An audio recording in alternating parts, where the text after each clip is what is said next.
오늘은 우리에겐 기억할 것이 있다. 문혜군 선생님을 모셨습니다. 이 책은 읽으신 분들은 아실 터이고 앞으로 읽으실 분들도 아시겠습니다만 인권의 시각에서 한국 현대사를 바라본 책입니다. 그리고 이 표지는 남영동 대학원이시고 고문이시죠. 그렇죠. 표지만 보셔도 잘 아시겠습니다만 어떤 대한민국이라는 국가 형성의 과정이 인권의 관점에서 보게 되면 굉장히 달라 보이고 우리가 지금까지 놓쳤던 것들, 새롭게 보는 것들이 있어서 그런 측면에서 저도 책을 되게 재밌게 읽었다고 하면 좀 표현이 그렇고요. 흥미롭게는 읽었지만 사실은 부분 굉장히 마음이 무거워서 사실 한 챕터가 워낙 굵직한 사건들을 다루고 있고 그런 한 사건마다 관련되어 있는 그분들이 가질 수밖에 없는 고통 이런 것들이 있기 때문에 한 챕터를 읽고 쉬어가면서 읽을 수밖에 없었어요. 그래서 책 자체는 두껍지는 않습니다만 책을 읽는 데는 한 챕터 읽고 좀 쉬어야 되고 또 읽고 쉬고 그래서 책 두께에 비해서는 개인적으로 조금 오래 읽으시고요. 먼저 이 책을 선생님 집필하시게 된 동기랄까요? 배경을 좀 설명해 주시면 좋을 것 같습니다. 서문을 보면 지금 구상을 하시고 최종적으로 집필하는 데까지 꽤 많은 시간이 걸린 것으로 알고 있는데 책을 저희가 이제 2011년도에 인권재단 산하에서 인권센터를 만들려고 모금 캠페인을 했었어요. 그리고 나중에 이제 성산동에 센터를 만들었는데 근데 그걸 하는 과정에서 이것도 해보고 저것도 해보고 그랬는데 나중에 이제 아이템이 이제 다 떨어진 겁니다. 그래서 이런 현장을 이렇게 돌아다니면서 그걸 페이스북에다가 소개를 해볼까? 재밌을 것 같아. 그래갖고 네 명의 남자가 제주 사산에서부터 제주도부터 분단 현장까지 쭉 이렇게 당시 농선 현장, 투쟁 현장까지 합쳐서 이렇게 하면서 매일 페이스북에 올리고 그랬는데 하다 보니까 이게 이 책이나 자료로 읽던 거와는 달리 현장에 가니까 뭔가 생생함들 이런 것들이 있는 거예요. 그래서 나중에 본격적으로 한번 해봤으면 좋겠다 이렇게 이제 생각을 좀 했었고 그래서 이제 크리처가서 한번 찔러봤더니 그 받은 거죠. 그래서 원래 이제 2013년부터 이제 본격적으로 이제 현장을 돌아다니면서 사진도 찍고 그리고 이제 2014년 상반기에 초고를 다 쓰면서 출판사에 넘기기로 했어요. 그 약속을 잘 지켰으면 벌써 나왔겠는데 그러지 못했고 2014년 4월 16일 우리가 알다시피 세월호 참사라는 터진 거죠. 그리고 이제 거기 세월호 참사 관련해서 국민대책회의를 만들고 거기에 이제 대표적인 어떤 활동가가 이제 돼 있어가지고 거기에 그냥 정신없이 또 이제 막 휘말려 들어가고 이러면서 이 글을 쓰고 그런다는 거는 도저히 생각하기 되게 어려운 상황이어서 출판사에는 또 그래도 의지를 보이고 좀 그래잖아요. 그래서 계속 번번이 약속을 어기고 그다음에 더 이상 미뤄서는 안 되겠다 해서 작년에 와서 하반기부터 본격적으로 매달려서 지금 책까지 내는 게 성공한 것 같습니다. 이 책 순서를 보면 이게 이제 일종의 한국이라는 대한민국이라는 나라가 국가가 이제 만들어지고 형성되기 시작하는 그 기원부터 해서 지금 바로 현재 우리가 살고 있는 시대까지 쭉 이렇게 훑어놓은 방식인 것 같습니다. 책 챕터는 그래서 이제 4.3부터 시작해서 지금 세월호까지 이렇게 다뤄지고 있는데요. 이 순서로 답사를 다니셨던 건 아니에요? 그렇진 않죠. 시간 나는 대로 다녔다고 보면 좀 좋을 것 같고요. 그리고 이제 일들이 많으니까 이제 시간 날 때마다 이제 출판사 오고 사진 찍으러 갈 때는 이제 출판사 오고 약속 짜고 사진 찍으러 가고 아니면 이제 틈나는 데로 이제 돌아다녔다고 할 수 있죠. 그리고 또 이제 일이 있을 때 예를 들어 제주도에 일이 있으면 일로 간 김에 거기서 한번 또 돌아보고 이런 과정들로 했다고 보면 좋을 것 같고요. 그래서 이제 어느 때 이렇게 일정을 잡아서 어딜 가자 이런 것보다는 일과 내지뭐 한다든지 이렇게 됐었죠.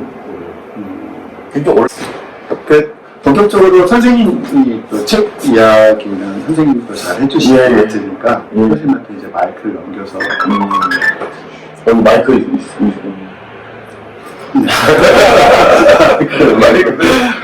넘겨받았습니다. 예. 보도록 하겠습니다. 예. 마이크 받으시죠. 예, 반갑습니다. 예. 마이크 넘겨받은 바로 박내부입니다.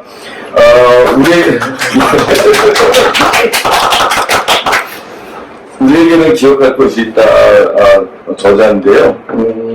아까도 설명하셨듯이, 이제 우리 한국 현대사를 인권의 관점에서 한번, 여행을 통해서 한번 한국 현대사를 다시 재조명해보는 이런 내용들입니다. 저는 이제 인권을 하면서 국가보안법 폐지 주장 뭐 이런 것들 좀 했었거든요. 그런데 이제 항상 부닥치는 게 그 분단의 벽이에요. 이게 그 빨갱이로 한번 이렇게 낙인을 찍어버리고 규정을 해버리면 그걸 넘어가기 굉장히 어려운 이런 것들에 대해서 굉장히 답답한가 어떤 그 절망감 이런 것들을 가지고 했는데 이게 어디서부터 기인하는 거냐라고 이제 추정을 하다 보니까 제주 4.3인 거죠. 1948년 12월 1일 날 국가보안법이 제정됐고 제주 4.3은 48년 3월 3일 그 전에 47년 3월 1일부터 시작되는 걸로 보면 47년 3월 1일부터 이게 된 거고 그 과정에 여순 반란이라고 그러죠. 반란이라고도 하고 항쟁이라고도 하고 하는 그 사건이 나오는데 그랬는데 그 과정에서 빨갱이라고 하는 개념이 등장했고 그 빨갱이라고 하는 거는 단순히 사상이 굵기 때문에 뭐 제거돼야 된다 이런 거가 아니라 그때 당시는 죽여도 좋다고 하는 허가증 같은 것들이거든요. 그래서 그런 것들 제주 4.3에서부터 한국 전쟁 시기에 완전히 굳어지면서 이념적으로 완전히 그 이분화 시켜버리는 이분법 사회로 만들어버리는 이런 것이 있었던 것 같아요. 그래서 그거를 현장을 다니면서 확인을 해보고 싶었던 이런 측면들이 있고 그래서 이번에는 제주 4.3부터 이게 이제 한번 해보면 좋겠다. 그 전에 거는 이제 일제시대 때나 그 전에 것까지 좀 더 거슬러 올라가면 공부가 좀 부족하니까 좀 이 정도 하고 이렇게 하려고 이거에 담아보려고 생각합니다. 먼저 광주 얘기부터 좀 해보고 싶습니다. 저기 이제 지금 보이는 저 화면은 제가 지난주 토요일 날 광주를 방문해서 찍어온 건데요. 여기 이제 전일 빌딩이 이번에 개방이 됐습니다. 그래서 그 전일 빌딩 옥상에서 찍은 장면입니다. 여기 도청, 옛날 전남도청 그 앞이죠. 그리고 이제 지금은 5.18 민중광장이라고 이제 불리고 있는 곳이고요. 정면, 오른편 바로 앞에 보이는 게 이제 분수대입니다. 저기서 5.18 때 이제 걸기대회 이런 것들이 있었고, 5.18 직전에는 이제 민족민주화 대성회 같은 거, 횃불 시위 같은 이런 것들이 이제 이루어졌었던 거고, 광주 지역에서 큰 시위는 조길 중심으로 이루어집니다. 마치 이제 우리나라, 서울에 이제 광화문, 굉장히 모이듯이 절로 이제 직결하고 뭐 그러는 건데요. 이게 전일 빌딩에서 찍으신 거죠? 예, 그리고 이제 그 위에 분수대를 지나서 건너 보이는 데가 바로 이제 전남도청인데 옛날 전남도청이죠. 그리고 그 뒤쪽에가 있는 게 국립아시아문화정당인 겁니다. 근데 이제 저기에 오른편 쪽 건물과 두 번째 건물 한번 지금 여기가 이제 그쪽 건물과 그쪽 건물과 그 두 번째 가운데 건물 사이가 지금 그 건물을 잘라낸 겁니다. 건물 잘라내서 국립아시아문화정당 쪽으로 내려가는 입구를 만들어서 저게 원래 그 도청을 갖다가 훼손시킨 거니까 저 5.18 단체라든지 시민들이 항의를 하면서 저걸 다시 복원하겠다고 지금 그러고 있는 상황인 거죠. 그러니까 본래 도청 건물은 이렇게 중간에 이렇게 텅 비어 있는 게 아니라 다 연결된. 그죠. 저 오른쪽 가운데 5.18이라고 있는 현수막들 달려 있는 거 그리고 그 옆에 있는 것까지. 여기까지요. 세 동이 다 도청 전남도 옛날 전남 도청 건물인 거죠. 근데 이제 중간에 저걸 잘라보고 있어요. 와, 그 기술도 좋다. 어떻게 쫙 잘라갖고 이렇게 해갖고 국립아시아문화정당을 좀 만든 거고요. 그리고 왼편 쪽에 보면 이렇게 파란 지붕 있는 게 있습니다. 이걸 뭐라고 그러나 여기 파란 지붕이 있는데 삼각형 모양. 삼각형 모양의 도움이 되겠습니다. 보고 말씀. 예, 맞습니다. 저기 이제 상무관이라고 하는 거고요. 5.18 때 저기에 그 시신을 관해놓고 염을 한 상태에서 관해놓고 그리고 그 위에 이제 태극기 덮고 이런 사진을 아마 보셨을 겁니다. 거기에 이제 시신을 보관하고 있다가 이제 나중에 이제 망월동으로 모시고 이제 그랬던 거죠. 근데 이제 오늘 이거부터 얘기하는 이유는 뭐냐면, 이 장소는 어디냐면, 저쪽에 방금 전에 봤던 첫 번째, 두 번째, 세 번째, 거기는 전남도청에서 쓰는 회의실이고요. 네, 거기에 2층 무대 뒤편입니다. 여기가 윤상원 열사가 돌아가신 날입니다. 돌아가신 장소입니다. 오늘이 이제 5월 27일이잖아요. 40년 전 5월 27일 새벽에 윤상원 열사가 저기서 계엄군의 총을 맞고 사망한 장소인 거죠. 그러니까 계엄군이 도청 진압을 할 때. 진압 작전을 할 때. 예. 그래서 이제 이미 이제 시민군들은 계엄군이 이제 진압 작전 들어올 거 알고 그러면 자기들이 당하지 못한다는 걸 알았습니다. 그래서 그 전날 고등학생들 그리고 여성들을 좀 내보내면서 그렇게 한 거죠. 우리는 죽더라도 너희들은 살아서 역사의 증언자가 되라. 라고 하면서 등을 떠밀면서 내보냈던 거죠. 그러면서 한 200명 정도가 도청에 남아있었던 걸로 보입니다. 그리고 이제 그 5월 27일 새벽 3시 반부터 작전이 개시가 됐고, 공수부대가 이쪽으로 이제 서두르고 오냐 그러는 거죠. 그때 이제 박영순 씨가 이제 저 도청에서 마이크를 잡고 막 계엄군이 쳐들어오고 있습니다. 우리 끝까지 싸울 겁니다. 뭐 우리를 기억해 주시오 하고 이제 그 방송을 하는 거죠. 그러면서 이제 막 그 탱크 소리 들리고 위에서는 헬기 소리 들리고 총소리 나고 그런 과정에서 이제 진압이 이제 진행이 되는데 여기서 이제 그때 이제 17명이 사망한 거 현장에서요. 사망한 걸로 이제 나옵니다. 여기서 저기가 바로 1980년대 이후에 민주화 운동이 시작된 바로 그 지점이다. 그래서 되게 중요한 지점인데 저는 이전까지 못 가보다가 2018년 겨울에 이제 처음 가봤고 이번에 또 다시 이제 가봤습니다. 그런 장소라고였기 때문에 그러고요. 이번에 이제 우리 이제 가족들하고 이렇게 가는데 우리 아내가 이제 계속 돌아보면서 계속 그런 거. 이분들이 있었기 때문에 우리가 독재부터 벗어나지 않았냐. 너무 고마운 거 아니냐. 이런 얘기를 자꾸 하는데요. 자꾸 하더라고요. 그래서 근데 여기 이제 윤상원 열사, 윤상원 거기 그 5.18 국립묘지에 있는 윤상원 열사의 묘입니다. 거기 보면 윤상원, 박기순 이렇게 돼 있잖아요. 이분들이 이제 다 고인이 된 상태에서 영혼 결혼식을 한 거죠. 박기순 열사는 이제 윤상원 씨가 몸담고 있었던 들불야학의 그 강학들, 그쪽에 학생들 같은 경우가 당시 5.18 당시에 투사해보를 만들어내고 이렇게 하면서 굉장히 중심적인 역할을 많이 했거든요. 그런데 박기순 씨는 1978년에 들불야학을 만들어 놓고 그해 겨울에 12월 달에 연탄가스 중독으로 안타깝게 돌아가시거든요. 윤상원 씨를 들불야학에 끌어들인 사람이 박기순 씨인데, 그래서 이제 나중에 1982년에 저 사람들을 두 분을 영혼 결혼식으로 하는 거고, 저 영혼 결혼식 때 바쳐졌던 노래가 이물련 행진곡이었던 거죠. 네. 그래서 이제 그걸 좀 같이 한번 확인해 보시고요. 자, 그래서 이제 5월 27일 날 진압이 끝나고 난 다음에 계엄군들은 이제 서둘러서 시신을 갖다가 망월동 모역에다가 묻게 되는 거죠. 그래서 이제 126기를 갖다가 거기다 묻었고요. 초기에 사망한 경우는 아까도 말씀드렸지만 이렇게 또 염두하고 반도해서 이렇게 제대로 했는데 5월 27일 새벽에 진압될 때 같은 사람들은 급하게 이렇게 이제 서둘러서 매장을 하게 되는데, 그래서 쓰레기차나 이런 데다 해가지고 싣고 와서 여기다 매장을 하거든요.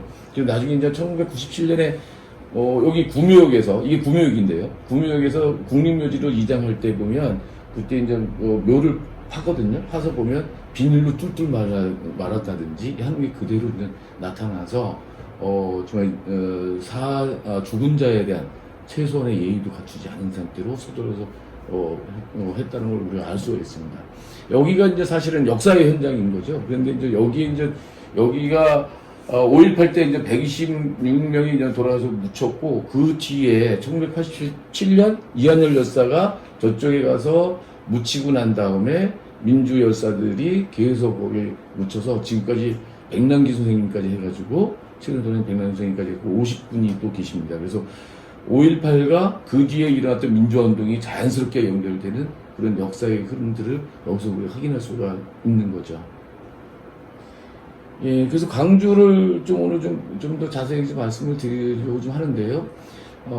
그래서 제가 책에 이렇게 썼습니다. 그래서 여기 윤상원들이라고 하는 거는 우리가 윤상원 개인의 싸움이나 죽음으로가 아니라 윤상원과 비슷한 사람들이 좀 있었던 건데, 그때 이제 도청을 지키고 있었던 또 시민군의 어떤 주력군들 같은 경우들은 지식인들이나 학생운동을 했던 사람들은 아니었습니다. 그래서 학생운동 지도부는 그때 도피를 좀 했었던 거죠. 그래서 나중에 박관현 씨 같은 경우는 이것에 대해서 굉장히 자신의 그런 책임감 이런 것들 속에서 도피 생활을 하던 나중에 이제 구속되고 나서 5.18 광주 학살의 그런 진상규명을 요구하면서 광주 교도소에서 단식하다가 그리고 사망하는 이런 거지 않습니까?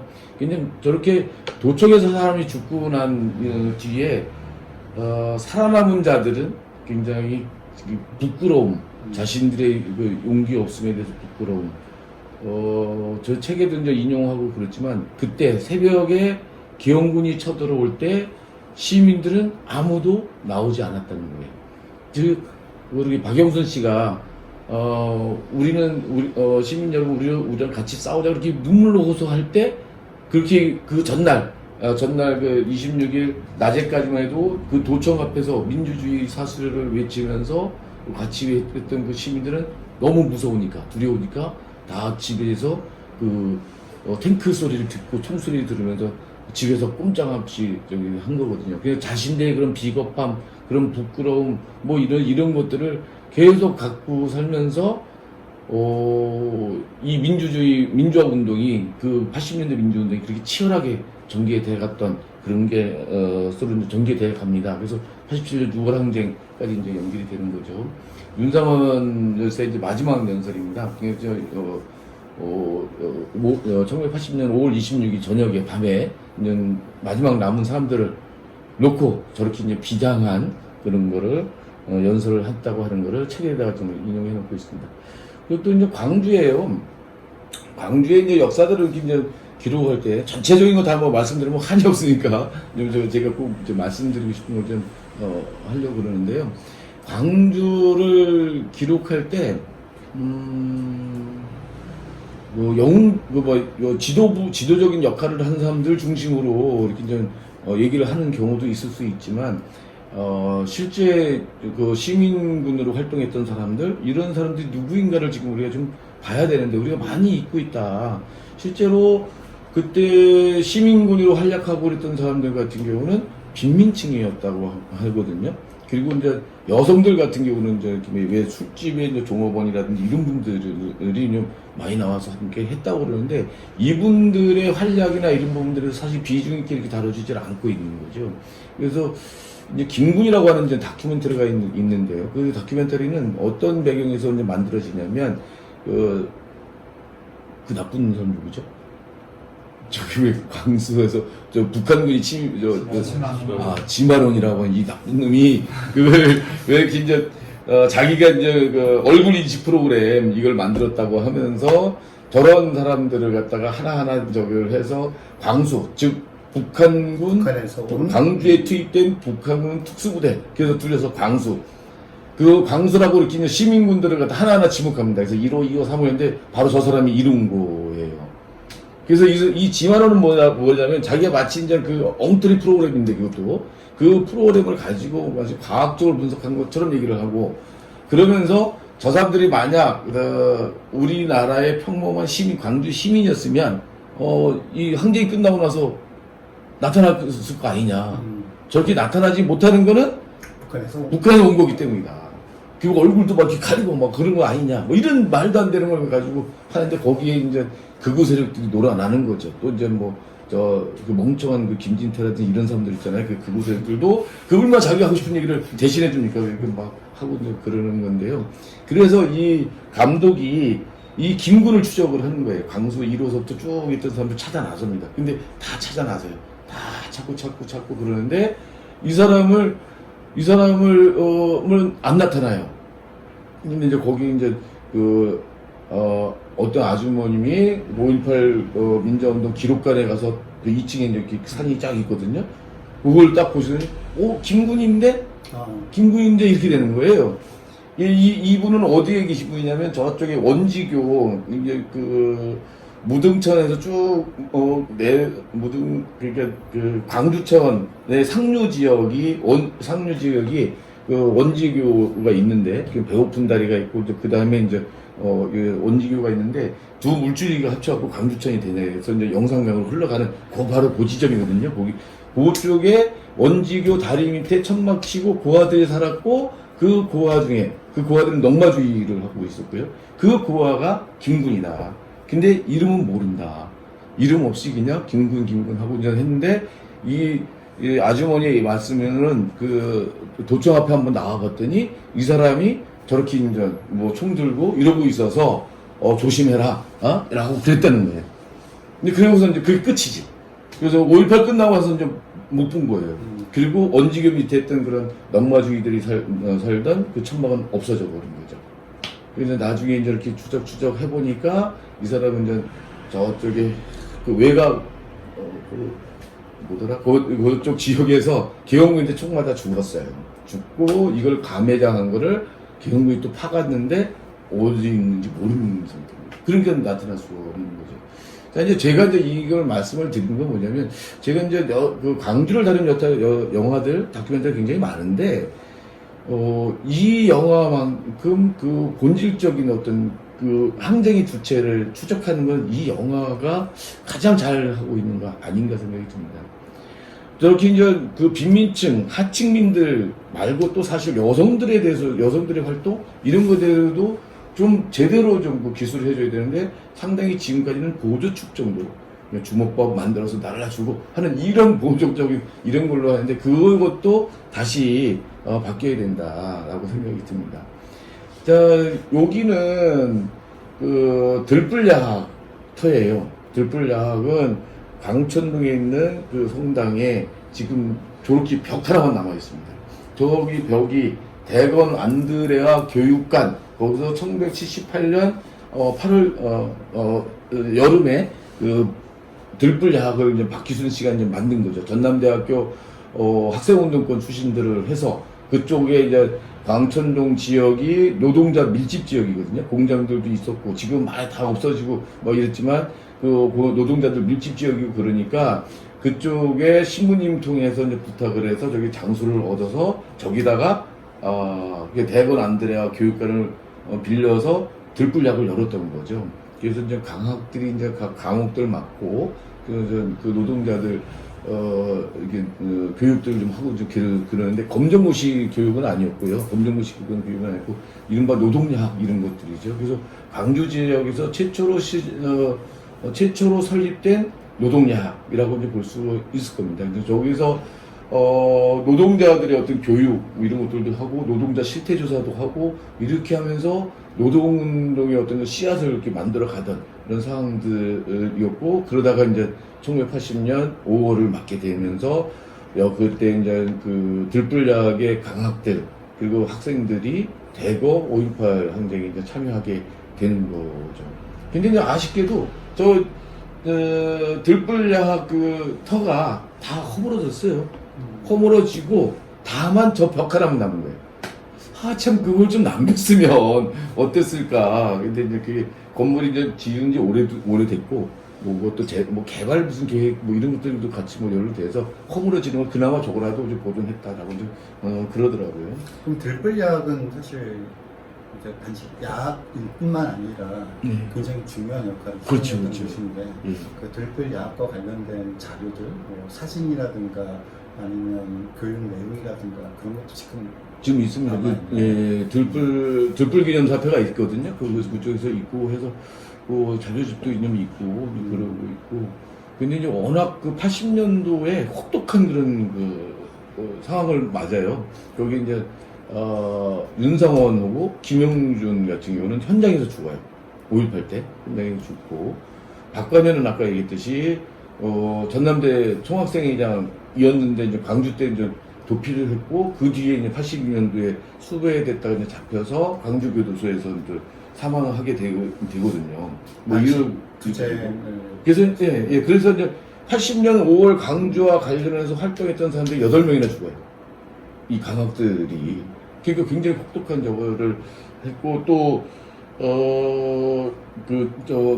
이 당국의 탄압이 당국 기억 놔두지 않았을까요? 그래서 이제 그래도 어떻게 해보려고 그랬었는데 결국 못하고 81년 4월에 그냥 해체시키는 거죠. 그래서 그때의 들불량들이 있으면서 투사회보도 만들어내면서 그 언론이 차단됐을 때, 완전히 강제로 고립됐을 때 시민들한테 이런 소식들을 알리는 이런 역할들하고 또 지침들을 주고 뭐 하는 이런 역할들하고 나중에는 이제 광주에서 이제 도청에서 시민군 지도부로서의 그런 역할들을 쭉 했었던 것 같습니다. 요 광천 시민 아파트는 그 광천동 성당 바로 옆에 붙어 있는 겁니다. 이게 이제 광주에서는 최초로 만들어진 근대식 그런 아파트라고 하는 건데, 지금은 거의 다 뭐 이제 낡아서 허물질 정도인데, 저기 이제 그대로 그 옛날 모습 그대로 있죠. 거기에서 윤상호 씨를 비롯한 강학들이 저 자취도 하고, 나중에 그 광천동 성당에서 고기만 갖고도 안 되고, 그러니까 저쪽에도 또 이제 그런 학당 같은 걸 열기도 하고 이제 그랬던 그런 곳입니다. 그 여전히 그 옛날 서민들이 살던 아파트의 그 모습들을 하고 있는데, 다행히 저게 막 개발에 밀려서 뭐 없어질 줄 알았더니 그러지는 않고 보존되기로 했다고 합니다.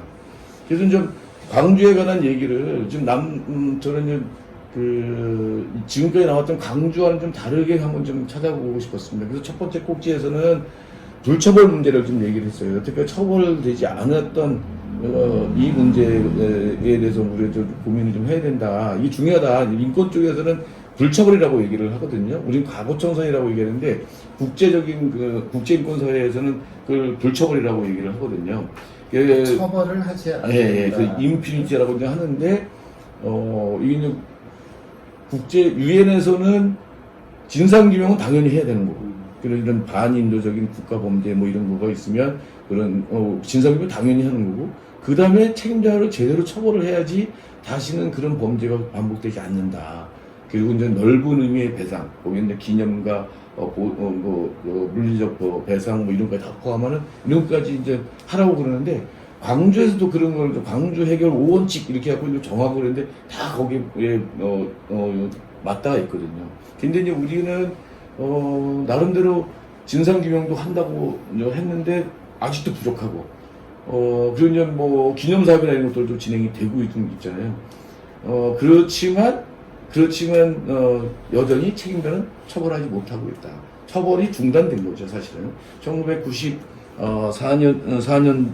95년도에 특별법 만들어서 전두환 노태우 세력들을 갖다 구속을 시켰는데, 그래서 전두환 같은 경우는 무기징역에다가 이제 뭐 2천억 원인가 이렇게 이제 추징금을 이제 그런 형이 이제 떨어졌었고, 노태우는 17년형을 좀 선고하고 그랬었는데, 그걸 이제 97년 12월 달에 특별 사면으로 풀어주는 거거든요. 당시 대통령 당선자였던 김대중 대통령의 건의, 국민 화합을 위해서 특별 사면을 건의하니까 김영삼 대통령이 그걸 수용해서 특별 사면을 해버린 거죠.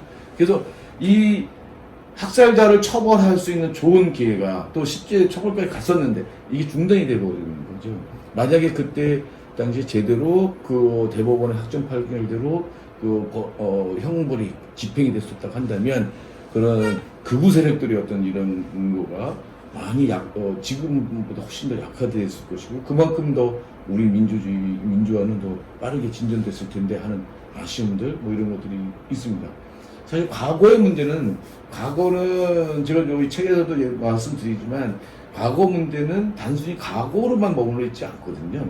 이게 이제 퇴적층을 이루면서 우리 사회에 이렇게 막 영향을 엄청 주는 거고요. 그러면서 이제 기득권 세력들이 그 퇴적층을 이룬 청산되지 못한 과거에다 뿌리를 내려서 그 자양분 삼아서 자기들 세력을 계속 재생산해내면서 우리 사회의 어떤 그런 이런 가치관서부터 제도, 법 이런 것까지 다 왜곡시키는 이런 역할들을 하잖아요. 이런 것들을 봤을 때 처벌 문제가 굉장히 중요하다. 근데 전두환은 아직도 살아있고, 그때 이제 고통받는 사람들은, 제가 이제 토요일날 갔을 때도 부상자를 이렇게 살아가고 오랫동안 고생하셨던 분들이 또 돌아가셔갖고 안장하고 그러더라고요. 그렇게 고통 속에서 살고 있는 사람들이 이렇게 있는데 참 너무 불공평한 거죠.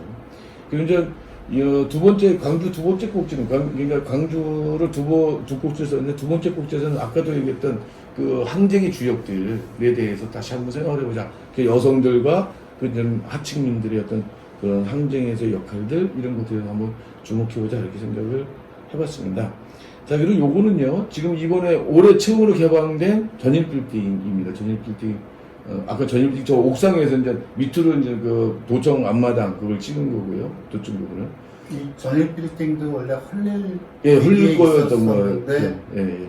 근데 네. 저기 이제 헬기 기총사격 타는 흔적이 발견되면서 저걸 보존하기로 해서 다시 리모델링해서 이번에 이제 개방을 한 거죠. 그래서 지금 개방을 했다고 해서 가봤는데 좀 아직은 좀 엉성해요, 지금 이게. 그래서 좀 더 보완을 좀 해야 될 것 같더라고요. 저렇게 이제 그 헬기가 쏜 그런 기총, 여기 헬기에 타는 데를 이렇게 표시를 해놓은 건데, 저기 전일 빌딩 245라고 한 거는 헬기로 쏜 탄은이 245발이 탄은이 발견됐다 해서 245라고 그랬는데, 그 뒤에 추가로 더 발견됐어요. 그래서 광주의 이제 시민단체들의 여기는 245라고 짓지 마라 라고 했는데, 광주시가 고집을 해가지고 지금 245라고 해놓은 거예요. 그 나중에 고쳐야 돼. 그 나중에 더 발견될 수도 있고 그러니까 실제로 발표한 숫자는 더 있을 수 인적 있죠. 이상일 테니까 그러니까요. 이런 쪽으로 보면 보니까 외곽에도 뭐 안에만 있는 게 아니라 외곽에도 있고, 그 또 이렇게 이제 바닥에 이제 이렇게 이거 저걸 점점 해놓은 게 저것도 잘 안 보이는데 저것도 이제 그런 탄원이에요. 이게 이제 캐레바오공이라고 그러나요? 그 군에서 기관총 있잖아요. 그걸 갖다가 호버링 상태, 헬기가 떠 있는 상태에서 이렇게 쏜 그런 상태라고 이제 국립과학수사연구원이 그렇게 얘기를 감정을 한 거죠. 이런 총탄들이 이제 탄피가 아니라 탄두죠, 탄두. 그 옆에 이제 또 탄피가 있었는데 그거는 제가 뺐어요. 사진 너무 많은 것 같아서 뺐고요. 그 다음에 이제 여기도 보시면 그 유리창에 구멍들 난 거를 저건 재연해놓은 것 같아요. 옛날 그게 아니고 그런 설명들이 별로 없는 거예요. 그래서 좀 부족하다는 느낌인 거죠. 그래서 강주로 여기까지 이제 보고요. 다음은 이제 제주로 좀 넘어가 볼게요. 여기는 다랑시구를 그 제주 사삼평화공원에 재연해 놓은 거거든요.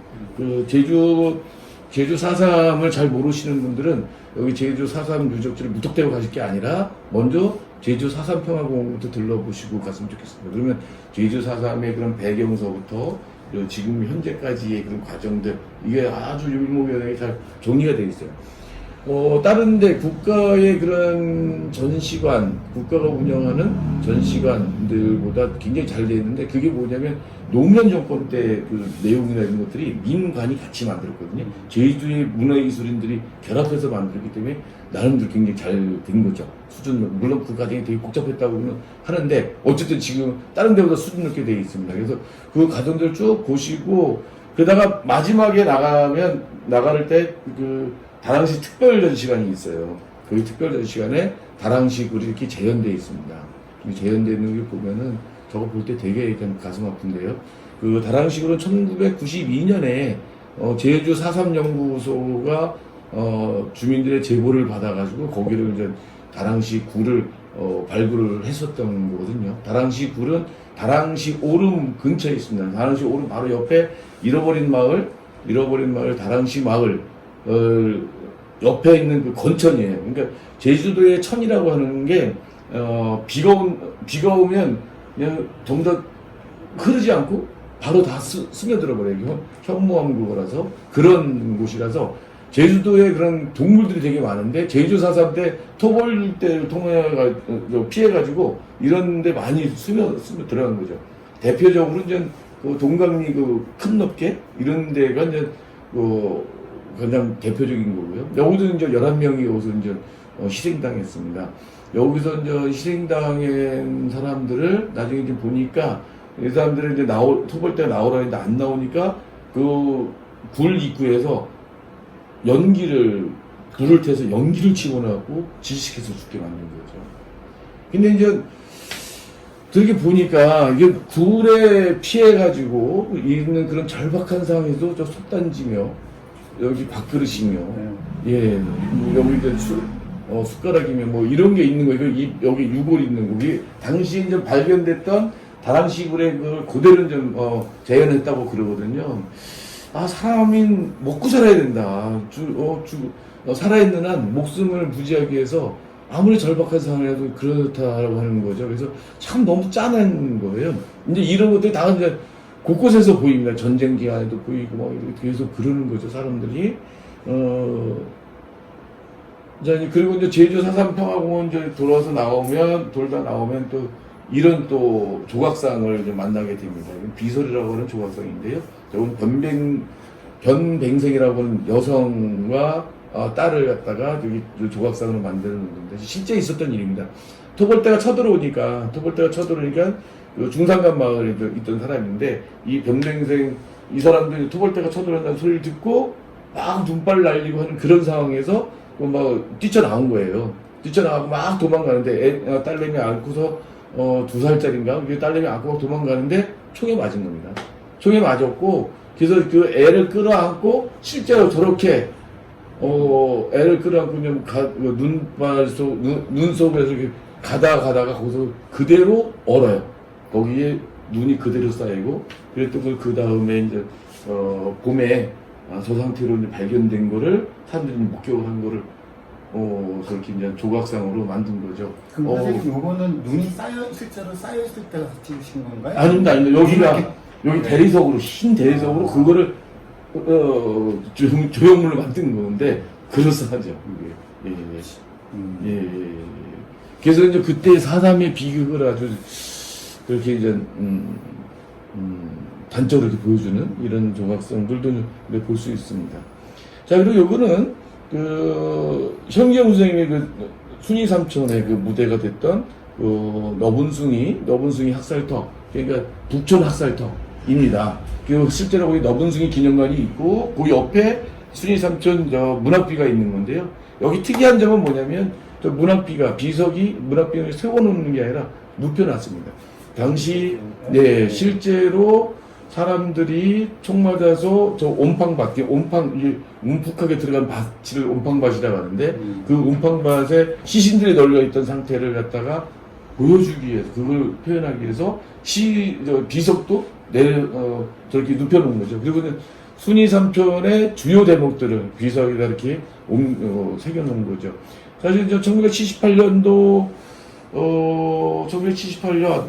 창작가 비평 가을호에 이제 순이 삼촌 이게 실력인 거거든요. 평균 선생님 이것 때문에 이제 중앙정보부 가서 엄청 고초를 당했다고 이제 하는데 그게 우리나라에서 제주 4.3에 대해서 그때까지 금기였던 이런 걸 금기를 깨고 평기영 선생님이 처음으로 문학 작품을 한 거죠. 그 뒤에 이제 80년대에는 여러 사람들이 용기 있게 특히 이제 문화예술인들이 용기 있게 그런 제주 4.3을 알리는 일들을 많이 좀 하고 그랬는데 그래서 그 중에서도 순이 삼촌이 첫 번째 작품이 된 거니까 굉장히 이 제주 4.3에서는 굉장히 역사가 있는 거죠. 너분숭이 기념관에 가면 이런 그림이 있어요. 그 제주 4.3평화공원에 가도 있고요. 이거는 강효배 선생님이 제주 4.3에 관련 연작 작품을 쭉 만드시고 계시는데요. 그 중에 이제 하나입니다. 여기 이제 북촌에서 학살당했던 실제 학살당할 때 실제 있었던 일이라고 이제 그러고 저 동생의 누나가 한길의 20일에 재작년에 이거 증언하는 참 할머니가 되신 거죠. 그러니까 그림 속의 동생의 누님, 예. 이게 실제 있었던 일인 거예요. 실제 막 학살이 그러니까 여기 아기로 나온 이분의 누님. 예.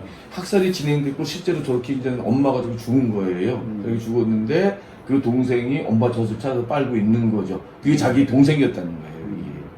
그래서 이 할머니는 저 그림을 너무 끔찍한 거예요. 자기는 너무 고통스러우니까 저걸 찢어버리고 싶다. 뭐 이럴 정도로 이제 그 반응을 하시고 그러더라고요.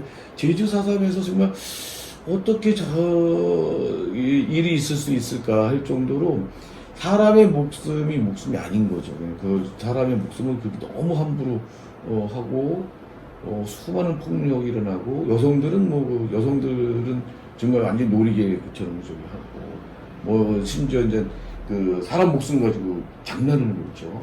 그렇게 하고 어린애를 갖다가 뭐 이렇게 이제 돌에다가 그냥 바위에다가 이제 맺혀갖고 깨지고 죽게 했다는 이런 것들도 수태했고 그래도 뭐 죽창으로 찔러서 뭐 죽이고 이제 이 사살 연습 안 했던 사람들 같은 경우들 병사들한테 일부러 사살하는 시킨다든지 뭐 이런 것들 보니까 참 그런 거죠. 근데 이제 그게 이제 보통의 평상시에는 아주 평범한 그런 사람들인데 그런 사람들이 어느 상황 어떤 조건에 닥치면 저렇게 광기에 그런 광란에 그런 학살을 저지르고 그러는 거거든요. 이제 광주에서도 이렇게 이제 계엄군이 그렇게 학살을 할 수 있었던 거는 베트남에서의 학살의 경험이 있다는 거예요. 근데 이제 우린 제주 4.3의 또 경험도 있고요. 근데 한국군은 이런 학살의 경험이 되게 많은데 이게 뿌리가 이제 저거잖아요. 일본 관동군.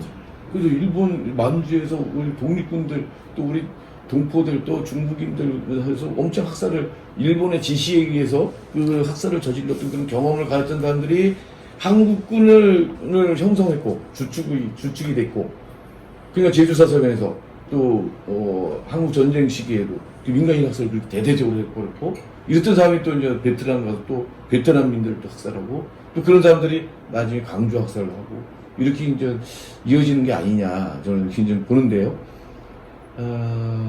여기는 이제 당시 제주 4.3과 관련된 무장대 활동을 했던 이덕구와 관련된 이덕구 씨와 관련된 그 장소입니다. 관덕정인데 관덕정은 1947년 3월 1일 이때 이제 3.1절 시위 때 시위하러 이제 제주 도민들이 이제 몇만 명이 나왔대요. 그 제주도가 그 30만 명 이렇게 되니까 한 10분의 1 정도가 몰려왔다는 겁니다. 여기에 제주 그 관덕정 그 옆에 이제 지금 북초등학교인데 거기서 하고 관덕정 쪽으로 이제 행진하러 나오고 이런 식으로 했다는 거니까 당시 이제 제주도가 상당히 이런 그런 뭐랄까 정치적인 의식도 굉장히 높았던 거죠.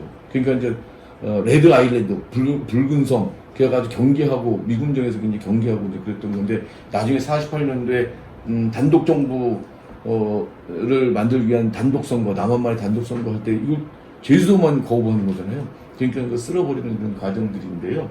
이때도 이제 47년 3월 1일 날도 시위하던 군중 중에 어린애가 기마 경찰에 의해서 기마 경찰의 말에 채여서 쓰러진 걸 방치하고 그냥 가버리니까 제주 거기 시위에 나왔던 사람이 막 항의를 하는 거를 거기 발표를 해서 거기서 6명이 죽고 그런 거죠. 그때부터 이제 제주도가 총파업 들어가고 막 저항하고 거기에 대해서 탄압하면서 사람들 무작위 이런 청년들 막 체포해하고 고문하고 이러니까 막 불만들이 막 쌓였던 거예요. 또 제주도가 이제 당시 또 식량 공출까지 뭐 쌀 공출하고 뭐 이러니까 또 불만도 있었고 당시 또 전염병도 돌고 뭐 그러니까 여러 가지로 안 좋은 상태니까 이 사람들이 이제 살기 위한 정말 극한의 상황에 몰려서 살기 위한 어떤 저항의 그런 방법으로 이제 저항을 하게 되는데 그런 것들이 이제 48년도에 4.3으로 이렇게 나타나는 것 같습니다. 그 중에 이제 무장대가 또 있었던 거죠. 거기는 남로당 세력인데 이 사람들도 사실 이제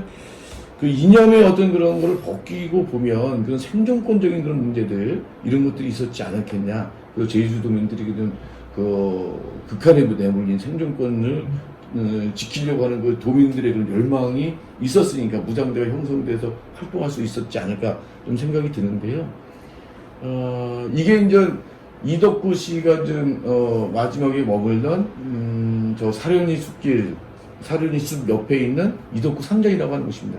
이게 이제 토벌대를 피해서 주민들이 이제 실제로 와서 여기 응거했던 곳인데 나중에 이제 막판에 이덕구 씨가 무장대를 이끌고 여기서 좀 머물렀다고 이제 그러죠. 그래서 여기서 이제 워낙 이제 그 무장대를 계속 유지하기 힘드니까 사람들이 이제 밑으로 내려가서 이제 자수해서 이제 목숨에서 살으라고 이제 떠면서 내려보내고 그러고서 이제 자기들은 이제 소수부대가 남아서 이렇게 좀 움직이고 그러는데 경찰 토벌대에 의해서 사살됐다고 이제 얘기를 하는데 그 밀고자가 있었다 이런 말도 있군요. 그러죠. 근데 이덕구 씨가 여기서 사살됐던 뭐 그런 밀고에 의해서 또 뭐 뭐 죽었든 간에 어쨌든 죽으면서 제주 4.3은 사실상 무장대, 제주 4.3 무장대는 괴멸되다시피 하는 거죠.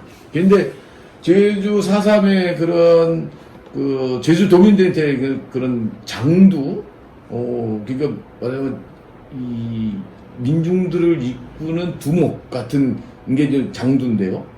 그런 전설 속의 장두, 마지막 장두 같은 이덕구가 이렇게 이제 죽으니까 그 토벌대로서는 너무 신나는 거죠. 그래갖고 사람들이 많이 다니는 간덕정에다가 저 십자가를 해서 거기다가 묶는 거죠. 전시를 하는 겁니다.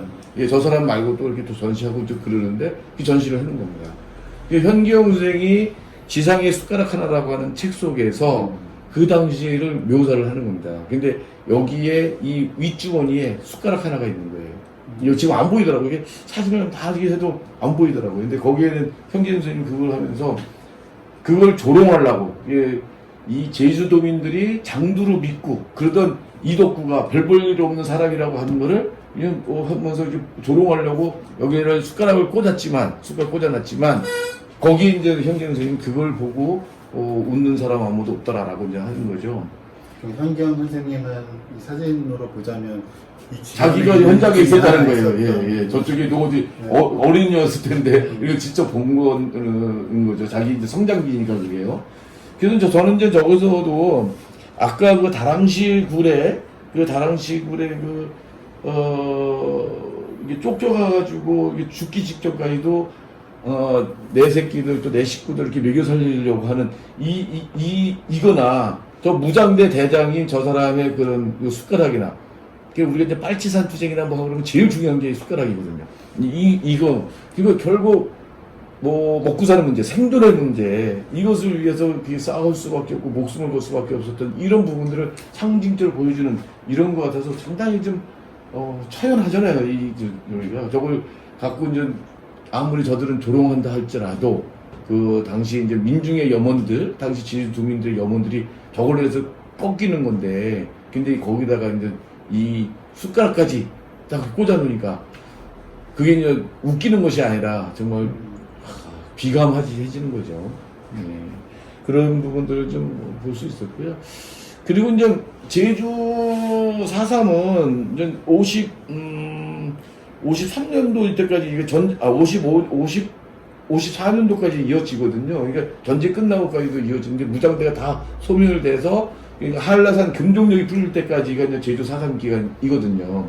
근데 제주 4.3에서 이제 토벌대가 학살한 게 한 3만 명 정도 된다고 하는데 제일 집중적으로 학살이 일어났던 데가 1948년 하반기부터 49년 초반기예요. 이게 상반기 이때거든요. 이때 이제 중산간 마을에 있는 그러니까 한라산 주위에 중간 지대에 띠를 두듯이 이게 마을들이 형성돼 있어요. 그래갖고 이제 밭농사 이런 것도 할 뿐만 아니라 이제 목초지 이런 것들이 있어서 그냥 말을 키운다든지 뭐 이런 데들이 있는 거거든요. 그래서 그거를 다 이제 상간마을 중산간마을 다 불태워가지고 불태워버리고 마을을 없애버리고 그래서 한 120개 이상의 마을이 사라져 버리거든요. 그 마을에 있던 사람들을 다 해안가로 끌고 내려와서 제주 4.3 성이라고 하는 걸 쌓게 만들고 거기에다가 집단 생활을 하게 만들죠. 감시를 하면서 집단 생활을 하게 만드는 거죠.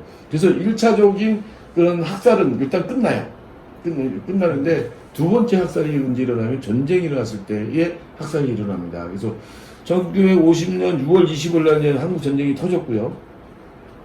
그러자 이제 이승만 정부에서는 한국 전쟁이면 제주도는 사실 전선하고는 아무런 관계가 없는 지역이잖아요. 예, 그렇죠. 그런고 이쪽에서는 사실 한국 전쟁 시기에 이제 이 제주도의 역할은 오늘 어떻게 설정했냐면 한국군하고 미군은 여기서 안정적으로 훈련을 시켜서 신입 병사들 신병들을 훈련을 시켜서 이제 투입을 시키는 거 전쟁으로 이런 거로 했죠. 근데 당시 신병 훈련 같은 경우는 일주일 정도 총 쏘는 연습이나 좀 하고 그리고 좀 올려보려고 그랬다고 그러고 그때 신병 훈련 했던 장소들 아직도 남아 있기는 해요.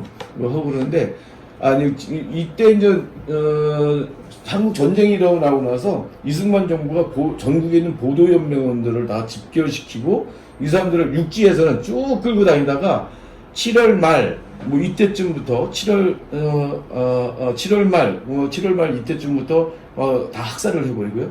그래서 또 경상도까지 끌고 간 사람들 경남 지역에 굉장히 그 학살터가 되게 많은데 그쪽까지 끌고 가서 예를 들어서 마산 같은 데에서 거기서 죽여서 거기서 수장시킨다든지 아니면 꼴짜기마다 저기 한다든지. 그래서 이제 우리말에 골로 간다는 말이 있어요. 골로 간다. 골짜기로 가면 끌려가면 죽는다는 말이죠. 그래서 골로 간다는 말이거든요. 이게 한국전쟁 시기에 나왔던 그런 말입니다. 그래서 여기서도 보도연맹원들을 먼저 보도연맹원들 집결을 시켜서 또 학살을 한번 하는 겁니다. 그게 이제 7월 칠성날인데요. 그때 이제 1948년 7월 칠성, 1950년 7월 칠성날인데 거기 이제 모슬포 지역에 100몇십 명이 이제 그런 보도연맹원, 이게 자익적 사상을 가졌거나 전력 가졌던 사람이다라고 하는 사람들이 그렇게 이제 잡아들인 겁니다. 그래서 모슬포 경찰서 그쪽에. 그러다가 이제 새벽에 트럭에 싣고, 군용 트럭에 싣고 끌고 가서 학살을 어디서 하냐면 여기 송악산 그쪽에 딸려 있는 서달오름에서 이제 학살을 하는 거죠. 그 서달오름 바로 앞에가 알뜨르 비행장입니다. 알뜨르 비행장은 그 일제가 비행장을 만들어서 저기서 가미가제 특공대 들어보셨잖아요. 그래서 조그만 이런 비행기, 소형 비행기를 갖고 쭉 해서 미군 한정들 갖다가 그들을 갖다 이제 자살 공격하고 그런 거잖아요. 그게 이제 거기서 실제로 발진되고 날아가고 그랬었던 그 비행장이 바로 있는 곳, 그 경락고가 지금 19개가 지금 남아 있습니다, 지금. 바로 그 앞에가 이제 서달오름 학살통인 거죠. 그래서 송악산 주변. 예. 송악산에서 알뜨르 비행장 쪽으로 가는 그 알뜨르 비행장 바로 옆인 거죠. 바로 이제 거기 가면 풍광은 굉장히 좋지 않습니까? 바로 이제 태평양으로 딱 이어지는 아주 그냥 시원한 이 육지에서는 볼 수 없는 엄청난 그런 풍광인데 여기서 또 끔찍한 그런 학살들이 또 일어난 겁니다. 그래서 그렇게 학살을 이제 저질렀는데 이제 이 사람들이 이제 그 모슬포 거기서부터 이제 쭉 거기 서달오름까지 오는 동안에 좀 직감적으로 자기들 죽으러 가는 것 같으니까 트럭 타고 가면서 신발을 갖다 떨어뜨린 거죠. 그래서 우리가 어디로 간다는 걸 알린 거고 그걸 보고 나중에 유족들이 여기서 죽었구나는 걸 찾게 되는 거예요.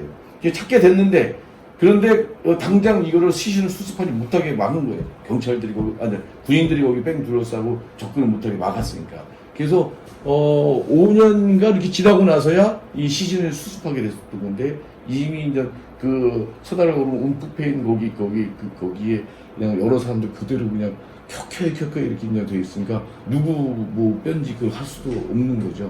그래서 거기서 일부를 추려서 수습해갖고 이제 묘지를 만병기 묘역에다가 좀 만들고 또 나중에 그 뒤에 또 이제 수습된 사람들을 이렇게 모아서 저쪽에 이제 백조일선 지묘를 만드는 거죠. 그래서 백조일선 지묘를 이렇게 거고요. 백조일선 지묘는 뒤가 송악산. 저거는 이제 삼방산입니다. 저게 예, 삼방산이고요. 삼방산이고 요게 이제 몇 등이 한 100개 정도 이렇게 있는 건데요. 그러니까 어떤 적인지 모르니까 남자 얼음뼈, 여자 얼음뼈 이렇게 해서 맞추는 거예요. 또 애들뼈 이렇게 이제 맞춰가지고 그렇게 분류해서 이렇게 몇 등을 이렇게 써놓은 거죠. 이렇게 써놓은 거고요. 또 그렇게 해서 시신을 수습해서 묘자리를 만들었는데 1960년에 4월 혁명이 일어났거든요. 4월 혁명이 이제 일어나니까 전국에서 그런 한국 전쟁 때 이제 민간인 학살을 당했던 그 유가족들이 전국에서 유족회를 만들어요. 그래서 신원운동, 억울함을 풀어달라고 하는 그런 운동들을 좀 하게 되는 거죠. 근데 바로 그때 이제 추모비도 만들고 막 그러거든요. 그래서 그 다음에 박정희가 이제 쿠데타를 일으켜서 들어서자마자 유족회 간부들을 다 국가보안법으로 잡아들이고 이런 묘들을 파헤쳐버리고 추모비를 깨버리고 막 그러거든요. 그래서 여기 여기도 백조일선 지묘에 가면 그 바로 앞에 그런 그 추모비를 깬 거 이게 있습니다. 그거 여기 놓고요. 요거는 뭐냐면 저기 그 백조일선 지묘에서 바라보는데 우리 한번 거기 갔다가 나오는데 저런 게 보이는 거예요. 근데 거기에 바로 사계리에 사계리. 여기가 그 말씀하신 그 묘지들인가요? 아닙니다. 여기가 그러니까 여기서 삼방산 여기 이제 네. 저쪽에서 왼편 쪽으로 이렇게 보면 그 묘가 보이더라고요. 근데 거기도 이제 동네 공동묘지에 사길이라고 하는 동네에 공동묘지에 있는 이런 충원비예요, 충원비. 그 충원비가 저거 딱 보면 저기 이제 군과 관련된 표시가 있고 태극기도 있고 그러니까 저거 군 간에서 만든 것 같잖아요. 그래도 뭔가 좀 뭐가 있나 고 확인하고 해서 가봤어요. 가봤더니 저기에 이제 그때 이제 사계리에서 한국 전쟁 때 전쟁에 나갔던 사람들 12명이 어떻게 어디서 이렇게 해서 죽었다 전사했다라고 하는 걸 기록해 놓은 거예요. 다 20대 초반인 거죠. 그래서 어떤 사람은 해병대로 갔다가 저쪽에 뭐 강원도 어디에서 죽고 뭐 이런 것들이 무슨 전투에서 죽고 뭐 이런 거 육군으로 나가고 뭐 이런 것들이 거기에 쫙 적혀 있는 거죠. 한글로 이제 한자로 거기 적혀 있는데 저게 뭔가 하여튼 이제 그런 거예요. 제주 4.3 때 폭도 제주 4.3 때 이제 많은 사람들이 죽었는데 그 살아남은 사람들은 계속 살기 위해서는 별 방법이 없어요. 하나는 일본으로 밀항하는 겁니다. 그래서 이제 그때 밀항했던 사람들이 오키나와에 많이 이제 밀집해서 그 제주도민들이 저 촌락을 이루고 있는 거고요. 그리고 이제 대한민국에 충성하는 수밖에 없다고 생각을 하는 겁니다. 그래서 경찰로 들어가든지 아니면 이제 방공청년단 이런 데로 들어가든지 아니면 군에 가가지고 자기 충성하는 그 모습을 보여서 인정을 받는 거죠. 그래야지 폭도로서의 그걸 벗어날 수 있다라고 하는 것 때문에. 그래서 그 사람들이 우리 한국 해병대의 초기에 주축을 이뤘다고 그러죠. 이 사람들이 한국 전쟁 시기에 이제 그 인천 상륙 작전을 동원됐던 그런 사람들이라고 그러고 해병대가 이제 귀신 잡는 해병의 그런 신화를 만들었던 게 바로 제주도 출신들 때문에 그렇다고 하는 얘기들이 있지 않습니까? 뭐 이런 것처럼 한국 전쟁 자기 가족을 죽인 대한민국을 위해서 충성을 하다가 저렇게 전쟁에 끌려나고 죽은 이런 아주 비극적인 그런 거니까 참 제주의 그런 거를 벗어나기 위해서 이렇게 이제 이 사람들은 이제 너무 진짜 애쓴 거죠. 그러다가 저렇게 또 죽었잖아요. 과연 이제 그렇지만 그 뒤에도 계속 연좌제는 풀리지 않았고 제주도민 고통 속에서 벗어나지 못했었던 거죠. 그러니까 너무 참 끔찍해요. 그 사람들이 좀 당했던 겪었던 이런 것들을 좀 보고 좀 있고요. 그래서 제주에 가서 보시면 제가 이 책에서 좀 말씀드리는 것도 한번 좀 같이 좀 찾아가서 좀 보시면 이렇게 느끼실 것 같아요. 그래서 저 마지막에 이제 얘기하고 싶은 거는 사실 이제 이 국가폭력, 국가범죄 이런 게 가능했던 거 이런 거 이재승 교수 같은 사람들이 그런 얘기를 하거든요. 당시 사회적 조건이 그걸 가능하게 했다. 만약에 지금 정도의 사람들이 의식이나 이런 정도 있었으면 그렇게 묵인하지 않았을 거 아니냐. 그런 거죠. 근데 이제 우리는 또 의식이 또 이렇게 높아졌다고 하지만 지금 우리가 인권 침해가 일어나고 있는 걸 묵인하고 있는 것들도 꽤 있습니다. 또는 동조하고 있죠. 혐오, 소수자들, 또 약자들에 대한 그 혐오 표현들, 뭐 이런 것도 다 이게 인권 침해하고 있는 건데, 고통을 주는 거거든요.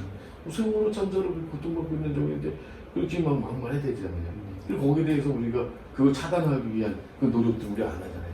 우리는 적극적인 공범자 아닐지 몰라도 이걸 묵인하고 있는 면에서는 그 시대에 공범자일 수가 있는 거죠. 그래서 저는 이 책을 통해서 좀 말씀드리고 싶은 거는 그때 과거에 그 사람들이 아직도 말을 못하는 거는 그 두렵기 때문에 그런 거죠. 그리고 지금 또 인권 침해를 당하고 있는 사람들이 말을 못하는 거는 그 말을 하면 어떤 해를 입을까, 그런 불이익이 올까 두렵기 때문에 그런 거거든요. 특히 여성들이라든지 또 약자들, 소수자들 더더욱 그런 거죠. 그래서 우리는 그 사람들이 어떤 두려움도 없이 그런 말을 할 수 있는 걸 만들어야 된다. 그러기 위해서 우리는 그 사람들의 말에 훨씬 더 경청하는 그런 자세를 좀 가져야 된다는 것을 생각합니다. 그래서 그런 국가폭력, 국가범죄로 고통당하는 피해자들도 생명들이 먼저 다가가서 그들의 곁에 겸허하게 서는 것부터 시작해야 되지 않을까. 제가 결론적으로 말씀드리는 겁니다. 예. 선생님 이 책에 보면 굉장히 여러 곳을 다니셨잖아요. 선생님 다니셨던 현장 중에서 어디는 제대로 보존이 되어 있거나 제대로 그러니까 그 재현되어 있지 않은 것도 있는가 하면 또 어느 곳에서는 재현이 되어 있으나 선생님이 이제 보시는 시각에서는 약간 이건 약간 아쉬운 점들을 표현한 분들도 있으셨어요. 그렇죠. 그래서 저는 선생님 책 중 이런 얘기 다 하면 책 안 돼요. 그런 게 있어요. 근데 보면 잘 보존도 해놓고 이랬는데 어딜 또 왜곡시켜놓고 있고 뭐 이런 데도 있고. 그래서 제가 선생님 책을 쭉 보면서 그 책에 그런 게 나와 있어요. 아까 이제 앞부분에서도 그런 말씀을 하셨잖아요. 그러니까 전쟁 기념관에서 그러니까 기념하는 것과 기억하는 것의 차이. 선생님 보시기에 그러니까 기념하는 것이 아니라 우리가 이제 과거의 이런 아픔들을 기억하는 방법은 어떤 것일까? 물론 선생님 쓰신 책처럼 이렇게 텍스트를 통해서 기록하는 방법도 있지만 기억이라는 문제를 어떻게 생각하시는지 그 기억에도 좀 노력이 필요합니다. 그래서 이제 예를 들어서요, 그 매개물이 필요하거든요. 그 이한열을 기억한다고 할 때 그냥 막연하게 이한열을 기억하자라고 해서 되는 게 아니라 스토리가 있는 운동화. 그 운동화를 그거를 뭐 보고를 하잖아요. 그 보고 과정들도 이렇게 또 거기서 스토리도 나오고 그런 걸 통해서 이 운동화 한 짝이지만 왜 이게 두 짝이 아니라 한 짝일까? 에서부터 이게 이제 왜 그렇게 신발끈을 그렇게 촘촘하게 이런 거 하면서 기억할 수 있는 어떤 매개물들이 만들어지는 거거든요. 근데 그랬을 때 훨씬 더 기억하기가 수월하죠. 우리가 전시 콘텐츠를 만드는 것도 그런 것 같아요. 과거에 있었던 일이니까 이거를 상대한테 그냥 뭐 평면적으로 쭉 보여주는 것보다는 입체적으로 아니면 이렇게 다양한 측면에서 이렇게 보여주면서 사람들이 이제 느끼게 하고 이걸 뭘 우리나라는 무슨 전시하고 이런데 보면 좀 너무 교과서적이야. 가르치려고 그래. 그게 아니라 보면서 느낄 수 있도록 자연스럽게 느끼고 이렇게 할 수 있도록 해주면 좋은데 그렇지 않아요. 오히려 전쟁기념관 같은 경우에 그런 방식들이 다른 데 좀 도입이 돼서 좀 했으면 좋겠어. 그 친근하게 뭐 이게 고문을 친근하게 느끼고 어쨌든 이렇게 생각이 좀 느낄 수 있게 뭐 이런 것들은 충분히 할 수 있는데 그렇게는 좀 안 되고. 그러니까 선생님 말씀하신 대로 뭐 이한열 열사의 운동화 그리고 그 전입불기의 총탄장 그런 거 하나가 사실 보는 사람으로 하여금 굉장히 많은 것들을 느끼고 생각하도록 만들어주는 매개가 이제 그런 맥락에서 사실 한국은 개발 논리라는 것이 워낙 강한 나라이고 또 경제 논리라는 것도 이제 강해서 특히 이제 과거의 아픔들을 기억하고 보존하는 방식에 있어서는 개발 논리나 어떤 경제 논리에 의해서 그러니까 보존되어야 될 것들이 사라져버리게 되는 경우들도 굉장히 많잖아요. 그렇죠. 그렇기 때문에 그런 맥락에서 선생님의 이 책이 보다 많은 분들이 읽어 주셔야 되지 않을까. 진짜 그건 좋죠. 강조해서 카메라에다가 문자 이렇게 넣어서 그건 안 되는. 그러니까 뭐 예를 들면 뭐 우리 국토 대장정 이런 것도 있고 문화유산 답사기 이런 것도 있고. 근데 그것도 이제 예를 들면 우리가 속한 공동체, 우리가 속한 국가에 대한 자부심을 느끼거나 어떤 자기 정체성을 부여하는 방식이기도 하지만 또 우리가 속한 집단에 대해서 가장 좋은 의미의 정체성을 부여하는 방식은 어두운 면조차도 외면하지 않고 그것도 나를 구성하고 있는 내가 소속되어 있는 국가의 일부분으로 받아들이는 것이 사실 굉장히 우리에게 중요한 자세이고 그렇다고 보면 선생님 이제 이 책이 한때 좀 그런 생각을 했어요. 그 문화유산 답사기 굉장히 많이 팔리고 굉장히 많은 사람들이 그 문화유산 답사기를 들고 우리 책도 그만큼 그래서 진짜 책을 읽으시고 이 책에 있는 현장을 저도 가본 곳도 있지만 안 가본 곳도 있고 또 가봤으면서도 그냥 스쳐 지나갔던 곳들도 있고 그래서 저도 이 책을 읽고 기회가 있을 때마다 다녀야 되겠다라는 생각을 하게 됐고요. 그 맥락에서 좀 더 많은 분들이 책을 읽고 좀 이런 게 뭐 요즘 뭐 유행하는 용어대로 얘기하자면 다크 투어리즘이라는 게 그렇죠. 이런 문제이니까 그런 맥락에서 많은 분들이 읽어주시면 좋겠습니다. 선생님은 이 책을 어떤 분들이 읽어줬으면 좋겠다. 혹시 이 책을 쓰시면서 어떤 가상의 독자, 이 책은 진짜 이러이러한 사람을 꼭 읽어줬으면 좋겠다고 생각하시는 가상의 독자들이 있으셨는지. 좀 젊은 층이 좀 읽었으면 좋겠어요. 또 아주 연배인 있으신 분들, 뭐 이런 분들도 읽으셨으면 좋겠는데 그분들 그게 또 굳어지고 뭐 이게 위해서 참 같은데 젊은 분들이 사실 우리 역사가 진짜 먼 역사 나와 별 관계가 없는 별 고민 없는 이런 역사처럼 되는데 저가 하고 싶은 얘기는 과거의 그 과거가 그냥 과거가 아니다. 지금까지 연결되고 이것이 어떻든 현재의 나의 삶 또 미래까지 영향을 미치는 거다라고 하는 것들을 좀 이해를 좀 하시고 좀 젊은 청년들이 많이 보시고 했으면 좋겠어요. 그래서 이 청년들이 이제 거기서 보면서 그 장소가 우리와 같은 사람이 살고 있었던 곳, 사람이 거기서 그 고통을 당하고 그 고통을 당하는 사람들이 또 거기서 또 헤어나기 위해서 또 그렇게 노력을 했던, 부단히 노력을 했던 그런 곳이다라고 하는 것들 거기서 좀 느끼고 그랬으면 좀 좋겠다는 생각이 제가 뭐 하다 보니 벌써 2시간 시간이. 예, 보시는군요. 너무 길게 했어요. 그 젊은 분이 한 분 계세요? 그러면요. 젊은 분이 얘기하면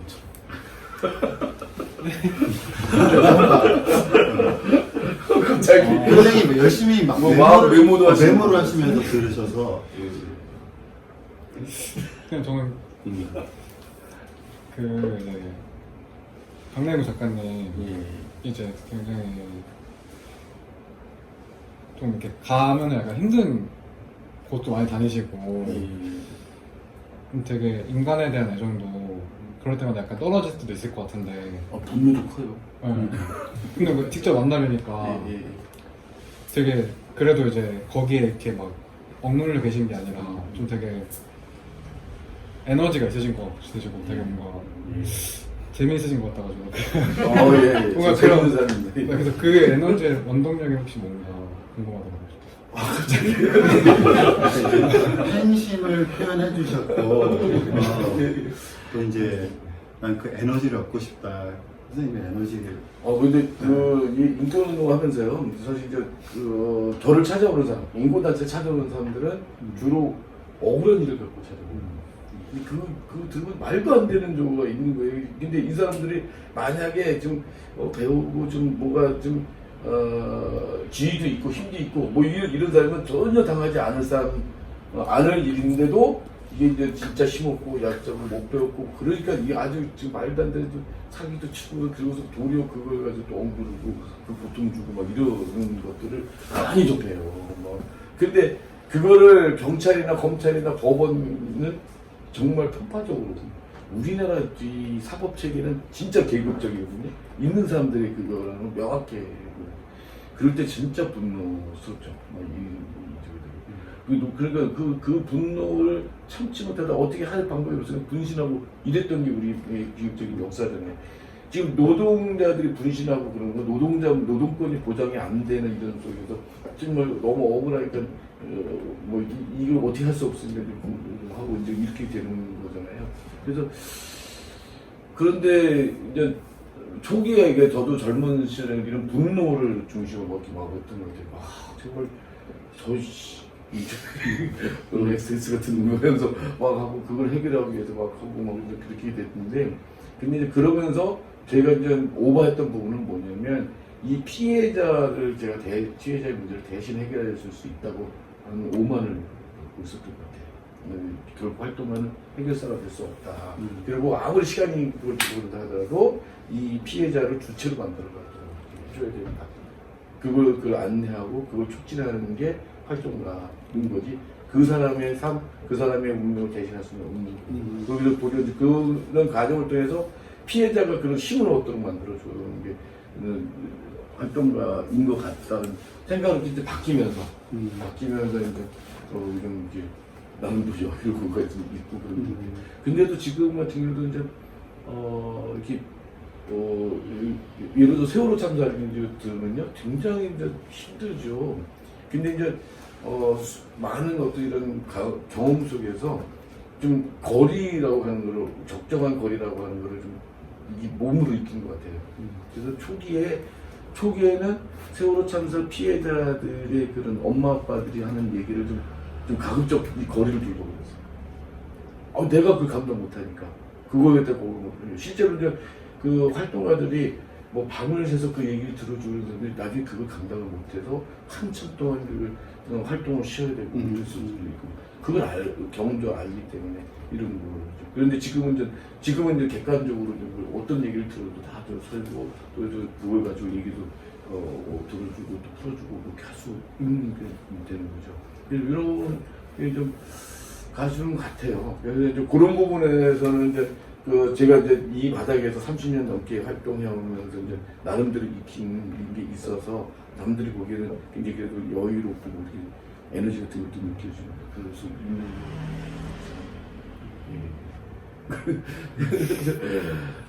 그리고 이제 이 활동을 하다 보면 우리가 여러 가지 배신도 많이 당해요. 피해자들한테 나한테 이렇게 일을 갖고 같이 그렇게 하던 그 피해자들도 많이 같이 활동하던 놈한테도 이렇게 하고 니는 당했지 그러면 뭐 속이 터져요.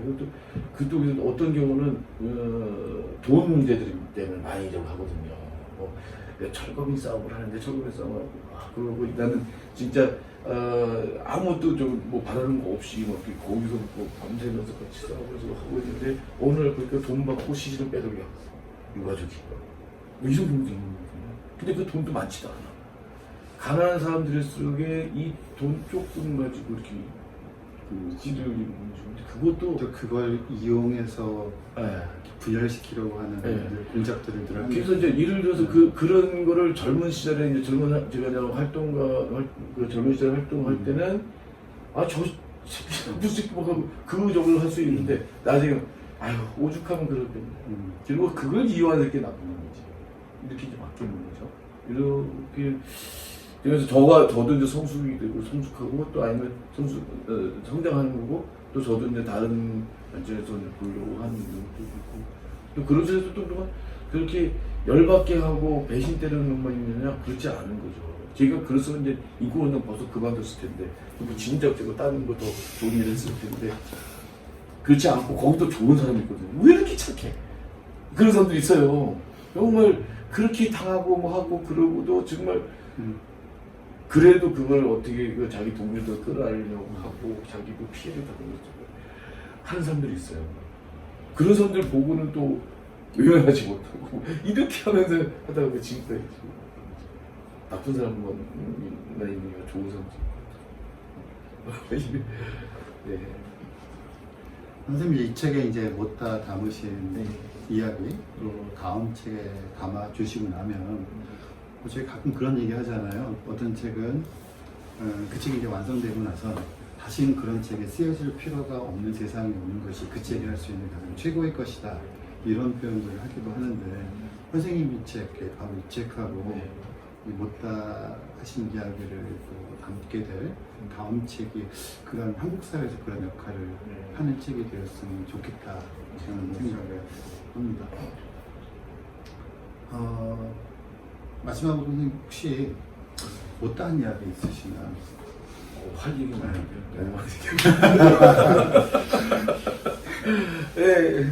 저는 이제 여기 꼭 이제 여기 나온 제가 이제 소개하는데 여기 아니더라도 또 다른 우리 현대사와 연결된 이런 데도 꼭 가봤으면 좋겠다는 거죠. 근데 세월호 참사라면서 이제 가족들한테 했던 얘기가 또 그것 때문에 또 이제 찾아보고 이렇게 했던 얘기 뭐냐면 우리는 아픈 기억을 아픈 일들, 힘든 일들 속에 너무 빨리 지워버리는 거예요. 흔적도 없이 지워버리는 거예요. 그래서 삼풍백화점 거기 삼풍백화점 일어났던 거기 막 아무런 흔적도 없습니다. 근데 거기에 500명이 넘는 사람이 죽었는데 거기에 공구 아파트가 들어서 있는 거죠.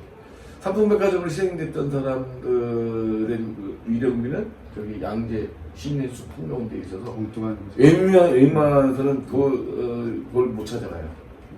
그러면 그때 성수대교로 또 희생되신 분들 위령비는 어디냐면 성수대교 북단에 사람들을 이렇게 걸어서는 거의 접근하기 힘든 이런 외진데다가 숨겨놓는 거죠. 숨겨놓는. 근데 이래서는 안 된다. 저 아픈 것들도 자꾸 우리가 기억하고 그걸 통해서 우리 반추해보고 또 반성하면서 그런 잘못된 점들을 되풀이하지 않으려고 이렇게 계속 노력을 해야 되는 것 같거든요. 그게 좀 선진국이라고 보여주고 인권국가에서 그렇다고 보여주는. 그 힘들고 어렵지만 그걸 통해서 다시 그걸 또 교육도 하고 또 거기서 가서 보고 느끼기도 하고 이런 걸 통해서 그런 과거에 일어났던 이런 잘못을 반복하지 않으려고 하는 거 이런 거 아니겠느냐. 그래서 기업의 힘은 우리 미래를 정상적인 방향으로 가게 만들어가는 어떤 나침반 같은 그런 역할을 할 것 같거든요. 그런 의미에서 좀 제가 이렇게 여기서 나름대로 그거를 구해나 보려고 해내고 그렇지만 여러분들도 가서 보시고 뭐 그런 걸 한번 찾아봤으면 그 나침반을 좀 찾아봤으면 좋겠습니다. 그러니까 선생님 말씀 어두운 과거를 우리가 청산하는 가장 중요한 것이 과거를 기억하는 것이다라는 말씀이 정말 시사해주는 바가 정말 많은 것 같습니다. 그러니까 이 책을 바탕 삼으셔서 그러니까 우리가 부인할 수 없는 있었던 일어났던 일들 어두운 과거를 청산하기 위해서 기억해야 하는 거고 그래야만 기억해야만 이런 일들이 다시 되풀이되지 않는 미래가 열릴 수도 있는 거니까 선생님 책에 이제 그런 발판 역할을 했으면 좋겠다라는 생각을 하면서 저희 미운서점 랜선 북토크 이것을 마치도록 하겠습니다. 이번에 66번째잖아요. 네, 66번째 북토크 만들던 선생님 은근히 선생님 개그군요. 66번째 네. 그럼 이제 같이 네. 많이 풀려야 되니까 좀 잘 보이게 방금은 선생님과 우리에게 기억할 것이 있다 북토크 마치도록 하겠습니다. 네, 고맙습니다. 감사합니다.